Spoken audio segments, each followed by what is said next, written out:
Hi AD, I'm Michael Imperioli. Welcome to my home.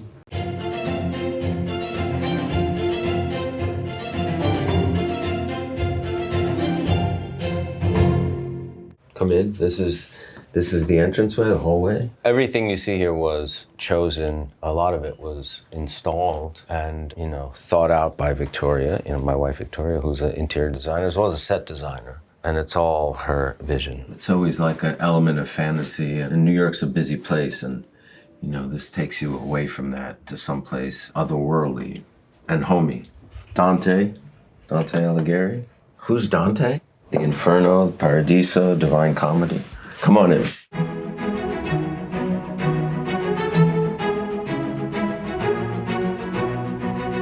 So this is the living room. This building was built in the 20s, and it was originally a hotel, which is kind of cool. It was kind of like residential hotel, like you'd stay for a long time, I guess. And originally it was a restaurant and ballroom and things like that. And we kind of liked that vibe. We kind of thought of it as like a cool hotel suite. To me, like if you walk in here, this could easily be an apartment from like the Jazz Age in New York, which is kind of cool. It takes you away from the hectic pace of modern life, I think. For me, it does. If you notice, there's no modern art in the house. So everything is kind of, for me, it's like transporting, Something about that is comforting. Victoria designs these spaces in mind to be calming, comforting, homey, and inspiring, artistically, intellectually. But this is just comfortable, and there's you get kind of a little cityscape. You see a little bit of Central Park over there. Let me show you the study. I play music here, write music, do a lot of work on the computer here, read in here. We teach a meditation class on Sundays, and we do it from this room too. That's Beatrice. That was Dante's muse and love who inspired him, and that's a marble of her. That's probably my favorite piece maybe in the house. I just love that one. The screens are from Studio Dante, which was an off-Broadway theater that we opened and produced new plays. And the screens we'd use just as backdrops behind whoever was on stage. They kind of have like a Pompeian Roman influence, but I think the mask is based on Greek tragedy comedy. That would be tragedy, obviously. Most of these books are probably from the last 10 years. Although there's probably a couple that I've carried with me since I was really young. This I've had since I was like 19. 100 Years of Solitude by Garcia Marquez. Actually, this I've had for a really long time. This is interviews, essays, and notes by Werner Fassbinder. I've had this since I was maybe 32 years. I have a really cool... they're not very organized, so I don't know where things are all the time, but... Oh, maybe this one.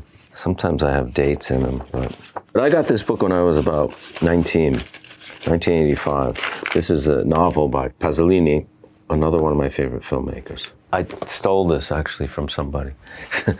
Not stole it, he lent it to me, and he really wanted it back, and I never gave it back to him. Yeah, I try not to steal anymore. Back then, when I was young, I didn't have as many qualms about it. I usually write on this guitar. This is not a particularly fancy or valuable guitar, but I've had it for 32 years. A lot of songs that I write start on this one, although I mostly play electric guitar with the band, Zopa, but we use this on the new album in a few songs, but it has it does have a nice, even though this is a Mustang. My son made this guitar. I'll show you a cool one that somebody just made. This was made by my friend Cindy Houlet, who works out of Carmine Street Guitars. And they make guitars out of wood from old New York buildings. So the neck of this guitar was made from wood that was recovered during the renovation of the Chelsea Hotel, which is somewhere I lived at one time. So it kind of has a specific meaning. And the body was from an old bar called Chumley's that was in Greenwich Village and was a speakeasy at one time. This was bought in Taormina, Sicily, in a store that's actually mentioned in the White Lotus. And it's a secret, safe, kind of.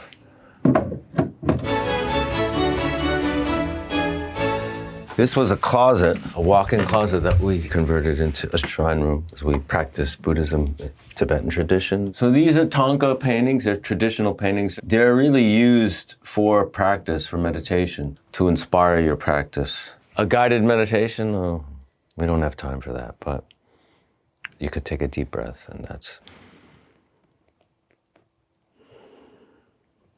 sometimes that's enough to just reset. This is the bedroom.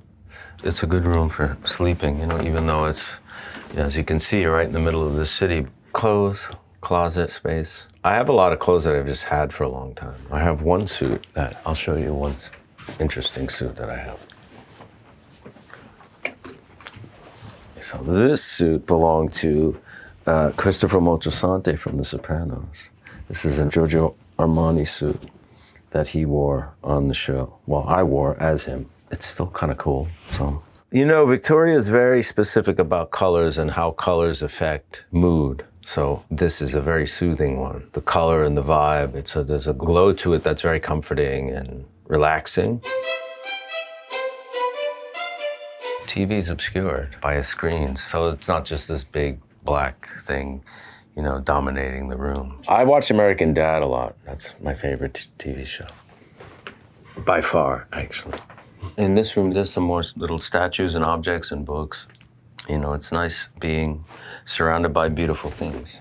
Those are children, Isabella, David, and Vadim. When they were really young, they're all adults and on their own. Empty Nest is fantastic. No offense to the kids, but it's really cool, actually. We see the kids a lot, but it's kind of a new chapter and a good one. So this is the kitchen. It's a small kitchen. Like I said, this building was a hotel, so you're not doing kind of elaborate big things, but it's enough. My kids like Chopped, and they said, you should go on, you'll win if you go on, because I'm pretty good at cooking stuff out of whatever's in the fridge. And yeah, I wound up winning the tournament. Lately, I've been making really good vegetarian meatballs out of impossible meat. I make them exactly like traditional ones with the same, except substituting fake meat for real. And they taste really good. What do I have in the fridge? I don't know, something. Leftovers from last night's restaurant dinner. I could cook you some scrambled eggs if you want.